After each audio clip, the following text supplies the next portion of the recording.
Hand me down here says you can't do Sturgis on the cheap, and I disagree. I know this is my first Sturgis trip. I don't know what they consider cheap for vacation, but $2,000 in today's economy I consider reasonable or cheap.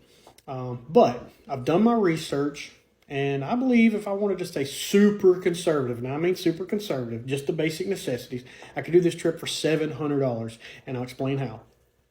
First, I'll be taking my motorcycle.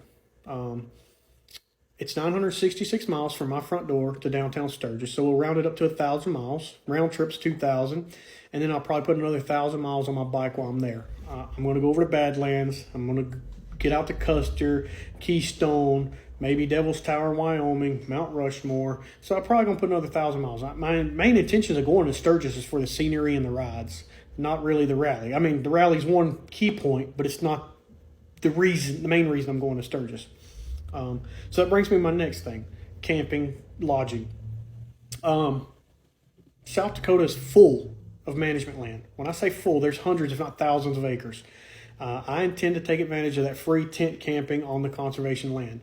I will be staying at Camp Road 5 at first. I don't know if I'll stay at Camp Road 5 my entire vacation, and the reason being because there's hundreds, if not thousands of acres. And depending on where I'm riding to, I may pull up camp and move camp. But my intentions is Camp Road 5 and free tent camping. That brings me to food and hygiene. When you're tent camping on conservation land, there are no showers. But I've done my research on that. There's several churches in the area that are going to be offering showers, and then the school is offering showers and breakfast. I intend on going to Sturgis High School for shower and breakfast. It's $16. They're open from 7 a.m. to 10 a.m., I believe. So you get a $6 breakfast and a $10 shower. Can't beat that. That's $96 for my entire time there. So that covers my breakfast. For lunches, I'll probably get some lunch meat, maybe some canned soups or something. I got this handy little stove to heat some food up. So I'll probably spend roughly $50, $60 on water and lunches for the whole week. And I may even skip lunch on a couple of days because a lot of days when I get busy, I don't get hungry. And then it brings me to dinner.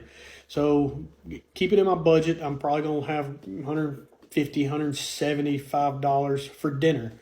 I don't plan on eating a lot of dinner, so we'll say $25 a day. I'm not going to eat sirloins. I'm not going to eat shrimp.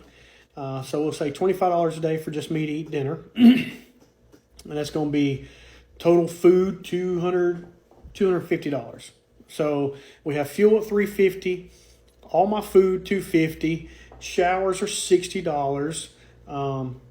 That's $660 if I wanted to keep the trip super cheap. And then some people may ask about the state parks. Well, I'm a veteran, so I get the National Parks Pass for free. I can go into all the parks for free, so that saves me that money there. So all in all, I could actually do this trip for under $700. I'm going to be documenting this trip, so if you like the content and you want to follow along, just hit the like button and follow. I'm going to be leaving here in 6 days to go to Sturgis, so just like and follow, and when I get done, I plan on doing a video of how much I spent and what I spent it on, and you can see if you could actually do Sturgis on a budget.